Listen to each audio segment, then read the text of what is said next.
Yes, that really is funny. But don't make so much noise, so you don't disturb all the ladies and gentlemen. They both nod.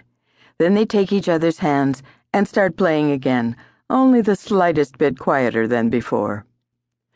The children are Buddy Elias and his cousin Anne Frank. And the man is Otto Frank, taking a holiday with his younger daughter at Villa-Lorette. About a dozen ladies and gentlemen are sitting on the terrace at tables covered with porcelain cups and dishes. The ladies with broad-brimmed hats and parasols. The gentlemen, who presumably do not dare to take off their jackets despite the hot weather, are wearing straw summer hats. In any case, the heat is more bearable here, in the middle of the forest, than up on the treeless mountain slopes. Next to the wide double doors that lead to the salon, two maids with little white aprons and equally white lace caps are standing next to the serving cart that holds the tea and coffee pots, and plates loaded with petit fours and cakes ready to hurry over and serve any guest who signals for them. Otto Frank walks closer. When the lady of the house sees him and waves at him, he takes off his hat and makes a bow. The lady of the house is Olga Spitzer, née Wolfson, a French cousin of Leni, Elias, and Otto Frank. Every summer she spends a few weeks at her villa in Sils Maria, a large house with 19 bedrooms, and she always invites guests to join her. Leni and her mother Alice Frank are usually among them, since the family connections are so close. This year Otto has come too from Amsterdam with his daughter Anne, but without his wife Edith, who went with Margot, the older daughter, to see Edith's mother in Aachen. Olga Spitzer offers her cousin Otto her hand, and he bends down to kiss it. Then he greets his mother Alice and sister Leni with affectionate kisses on the cheek before sitting down to their table. "Did the meeting go well?" Leni asks, in French, of course, since it would be rude to speak German in front of Olga Spitzer, who understands just a few words of the language. Otto Frank nods. "Yes, very well. It's much easier to do business with someone when he's on vacation.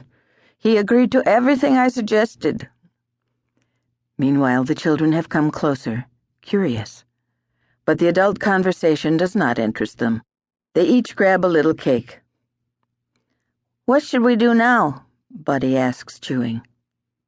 "I know," Anne says, and she pulls her cousin into the house through the salon and the hall, up the wide staircase and into their grandmother Alice's room. "You promised," she says, and points to the armoire. When Buddy violently shakes his head, she insists, "You said you wouldn't chicken out." Buddy shrugs his shoulders. He knows that there's no point in trying to defend himself. When Anne gets something into her head, she doesn't let go of the idea very easily. And the fact is, he did lose the bet.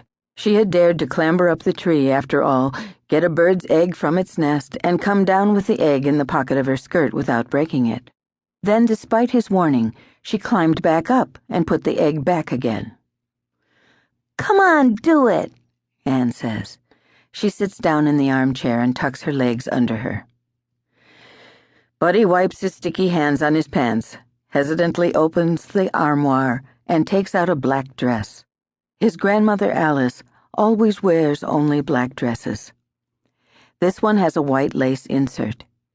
He pulls it over his shirt and pants, takes a shawl, winds it tight around his waist, and then stuffs 2 small sofa pillows down the lace neck of the dress.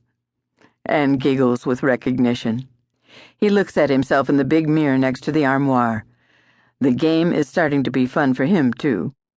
He takes a hat with a bouquet of flowers on it out of a hat box, puts it on and stands in front of the mirror, plucking at the veil until he has it hanging rakishly over one eye. The shoes with the high heels are too big, so he stuffs handkerchiefs into the toes, and then prances around in front of the gleeful Anne, who laughs so loud that a maid comes to see what's going on. The girl, quite young herself, applauds. Buddy, inspired by the effect he is having, lets himself be carried away by the game and starts making even broader gestures, elegantly pursing his lips, jutting out his pinky and bringing an imaginary teacup to his mouth, then wiping off his pursed lips.